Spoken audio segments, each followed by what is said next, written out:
Sleepers, welcome back. I am Baby Trump in a magnificent room at one of the finest properties anywhere. And tonight's story is a real beauty, Hansel, Gretel, and the Gingerbread PAC. Like, subscribe, and listen carefully. My room was glowing beautifully, with the kind of calm only very successful bedtime can create. Beyond the windows, I could see moonlit pines, bronze gates, and fountains that whispered like secrets, and the whole night looked ready to behave for me. Around me, the room began its beautiful trick. Curtains becoming black-green sails, floorboards dissolving into a winding river of ink-blue moss, and the walls lifting into towering fir trunks and thorny arches. A tremendous transformation, very tasteful. Then a lacquered midnight skiff appeared where the carpet used to be, bobbing very politely, like it understood greatness on sight. Naturally, I took command immediately. The lacquered midnight skiff moved toward the sugar forest through silver dark, and even the moon seemed to straighten up as we passed. Then the land itself arrived in layers, crooked pines, silver mushrooms, and lanterns hanging like suspicious eyes. Pine smoke, wet bark, and old velvet drifted through the air,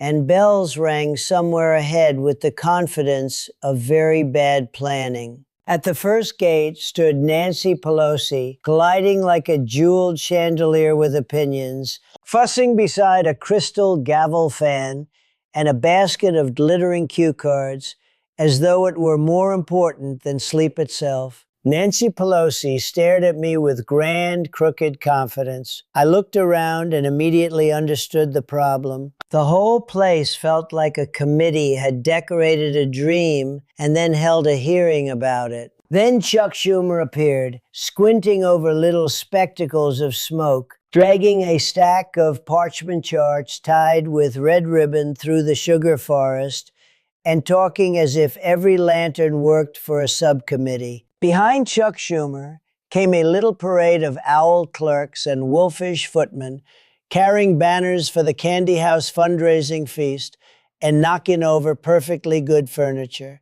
Nancy Pelosi and Chuck Schumer invited me to walk past the gingerbread donors without signing anything sticky in the sugar forest. It was the sort of invitation you accept only if you enjoy chaos, which luckily I do, beautifully. We passed arches, carpets, and silver corners that all looked exhausted from self-importance.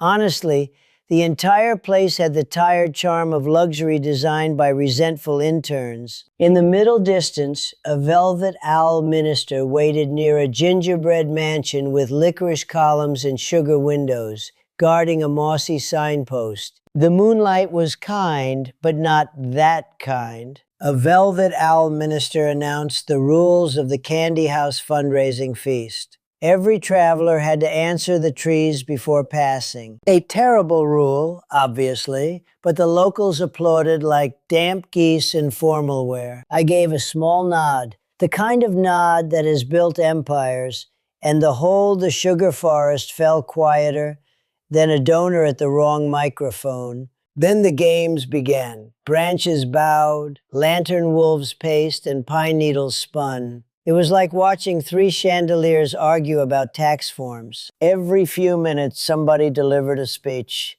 Nancy Pelosi waved at the ceiling, Chuck Schumer corrected the candles, and a velvet owl minister smiled the smile of a person who thinks applause is oxygen. At last, the crowd demanded a proper rumpus. So drums appeared, lanterns swayed, and the owl clerks and wolfish footmen spun around a gingerbread mansion with licorice columns and sugar windows in one huge watercolor blur. From the balconies, branches, docks, or hedges came more faces. Owl clerks, velvet wolves, and argumentative mushrooms in little caps. Each one stranger than the last, and all of them very sure they were the important one. Naturally, I stayed composed. When you have my level of bedtime excellence, you do not panic just because a kingdom is embarrassing itself in public. The chaos rose higher. Mist unrolled between the trees in thick silver ribbons. Lanterns swung and roots rippled beneath the path.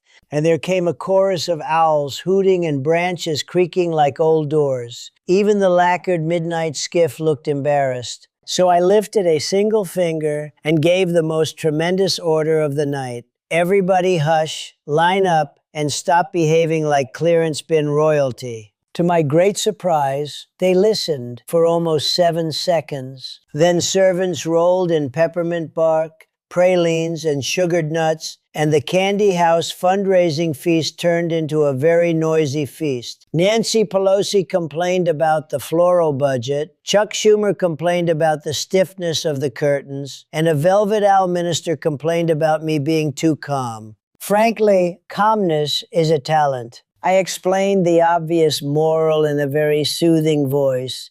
If your world runs on posing, preening, and dramatic complaints, somebody excellent will eventually arrive and tidy it. That line worked. The moon lowered a silver path, the lacquered midnight skiff returned, and the whole enchanted place softened into mist, velvet, and reluctant silence. As I drifted home, I saw lanterns shrinking into dew-bright fireflies, the trees relaxing back into ordinary silhouettes, and the last of the lanterns folding themselves away like embarrassed talking points. My magnificent room reappeared exactly as it should, polished, quiet, and vastly superior. A tray of peppermint cocoa and cookies waited beside the bed like a medal. Everything at home was perfect. The family taste around the property was, as always, astonishingly beautiful, and even the shadows seemed better behaved. That concludes Hansel, Gretel, and the Gingerbread PAC, a bedtime classic because I said so. Like, subscribe, sleep well, and keep your dreams elegant.